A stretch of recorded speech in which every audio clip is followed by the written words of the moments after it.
Hey, what's up guys? It's Lucas and you're watching Fine Tuning.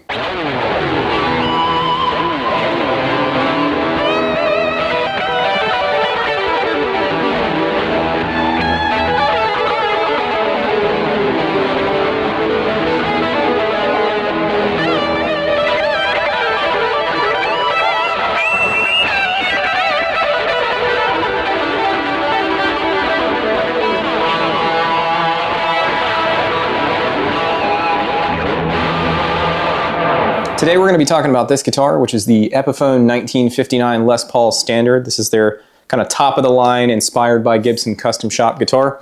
I did not buy this guitar. Epiphone didn't send it to me. It was just loaned to me by a friend to check out and make a video of, so that's how we have it today. So thanks, Ruben.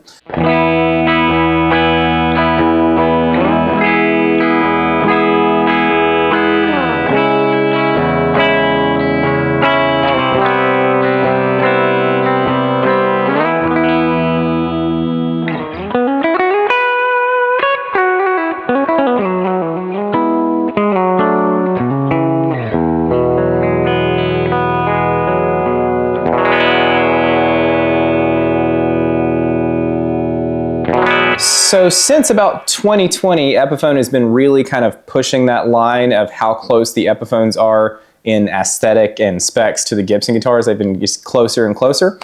And within the past couple of years, they've started to put out these guitars that have the real actual open book Gibson type headstocks on them, which is a big selling point because I think a lot of us as guitar players, we can't help but be drawn to headstock shapes. It's just something we care about.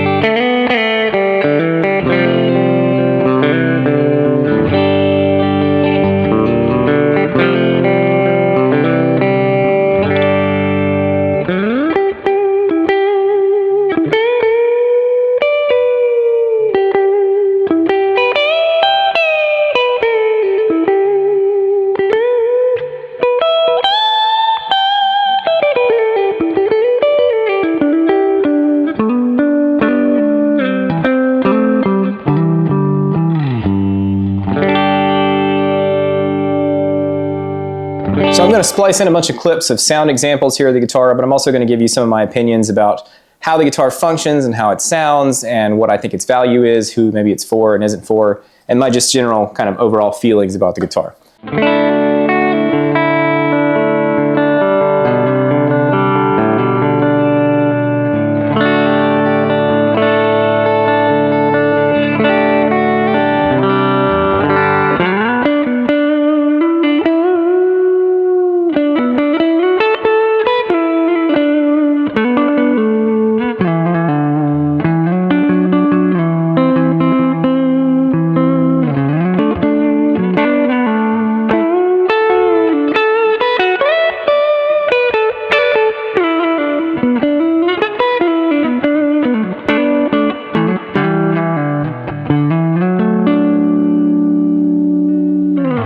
All right, so let's talk real briefly about the specs of this guitar. So it is a Les Paul, so it is, pretty close to what you would expect it to be. So starting with the woods, we do have a solid mahogany body with what appears to be a one-piece mahogany neck. I'm not sure how many pieces of mahogany this body is. I think maybe what they've done is use multiple pieces of mahogany and then put a very pretty thin mahogany veneer over the back. I think I can see a line here, but it's very well done, and I'm not 100% sure. It's well done enough that I'm not 100% sure it isn't just one single piece of mahogany. It might be.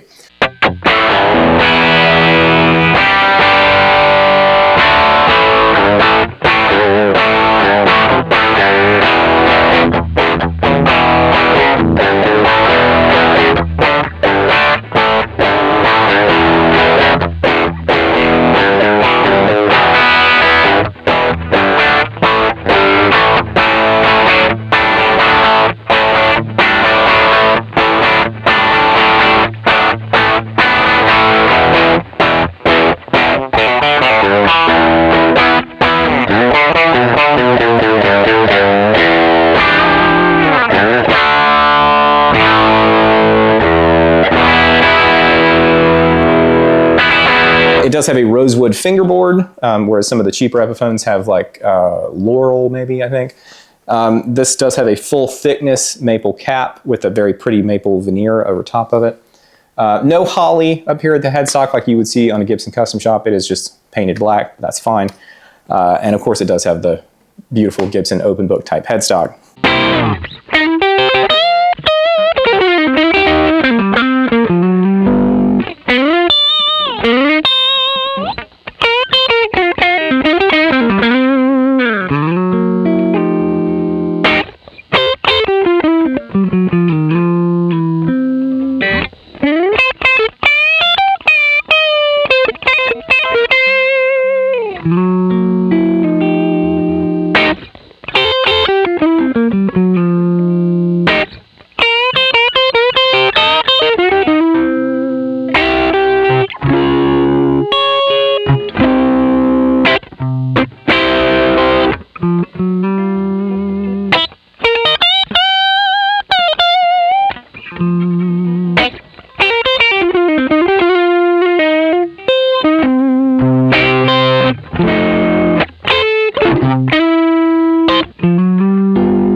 In terms of hardware appointments, again, we are getting pretty close to the Gibson counterparts, but definitely not the same.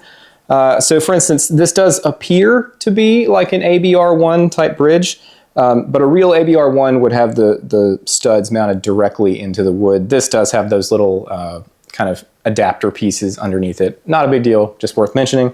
It does feel like nice hardware. It does have CTS pots, 500K pots, and I think Mallory capacitors. It's got the little blood check things, which is cool. We do have a set of Gibson custom buckers, which are pretty well sought after. They're highly favored pickups, and I think it's what they put in the custom shop Gibsons, if I'm not mistaken, nowadays.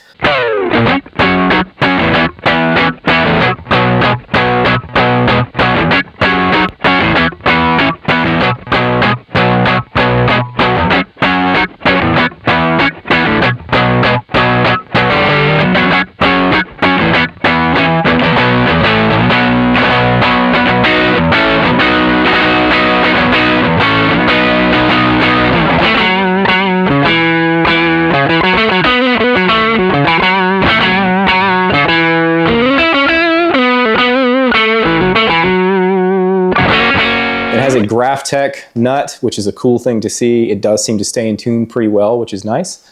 It's got, I think these are Gibson Deluxe tuners. They look like Gibson Deluxe tuners, but they're smooth and they seem to stay in tune. Just your standard strap buttons. It's got a Switchcraft switch. I have some thoughts about that switch, but we'll get to that.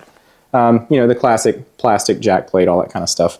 So in many ways, for the money, it is, pretty close to a really nice custom shop type guitar. You can probably see from the light here, it has what they call the VOS or vintage old stock type polyurethane finish, which is just to say it's a semi-gloss. It's not full matte. There is a bit of a gloss to it, but it isn't like dipped in candy gloss like you see on some of the other guitars. So.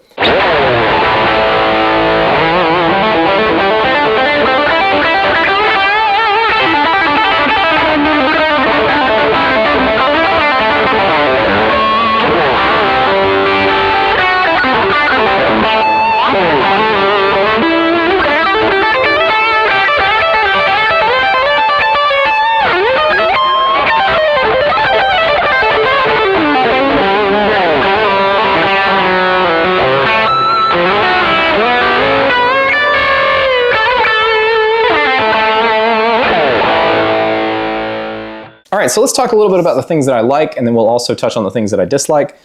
So I think the big one for most people, and myself included, is the aesthetic. This guitar absolutely has the 59 Les Paul burst aesthetic. They've really stuck it. The top carve feels good. The burst is very nicely done. It's not like the clown burst or really like over the top or anything. It's really nice and subtle.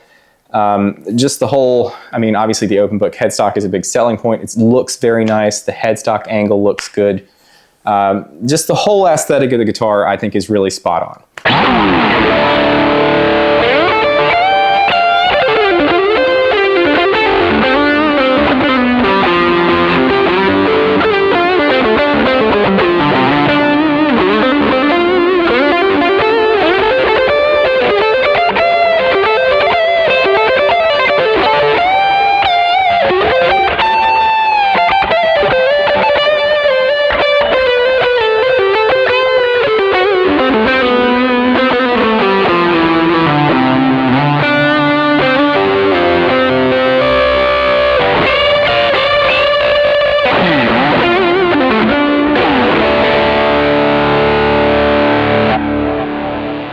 So the tuning stability is actually a big selling point for me, the Graphtec nut and the high quality tuners. I think it's a common thing. People know that, Les Pauls and Gibsons in general sometimes maybe have a little trouble staying in tune because of the neck angle and the way that the string breaks of the nut and all this kind of stuff. And I'm happy to say that this guitar, as far as I can tell, seems to stay in tune very well with no tweaks or messing with it. Just right out of the box seems to stay in tune. So that's great.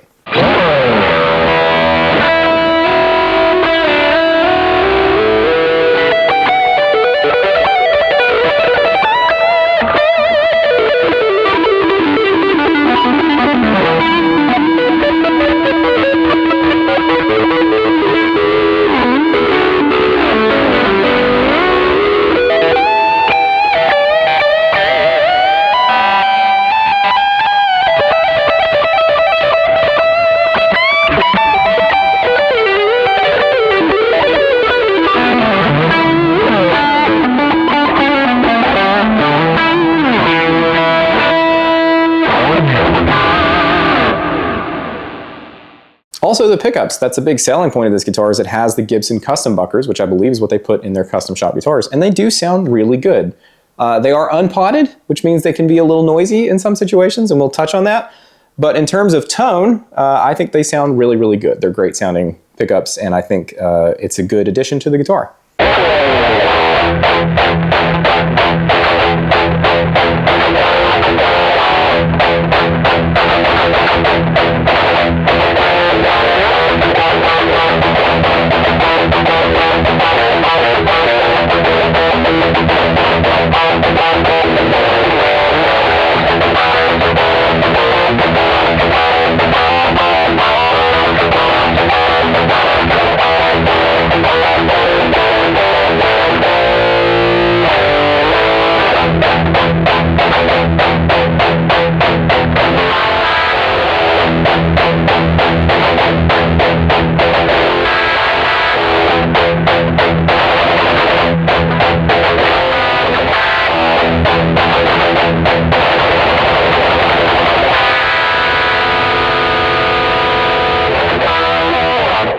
All right, now let's talk about the things that I maybe dislike about the guitar, some stuff I might have problems with. And there are a handful of things, and I'm going to get a little into the weeds about a couple of these things. So when I first picked this guitar up out of the case and sat down to play it, the thing that jumped out at me immediately was the frets.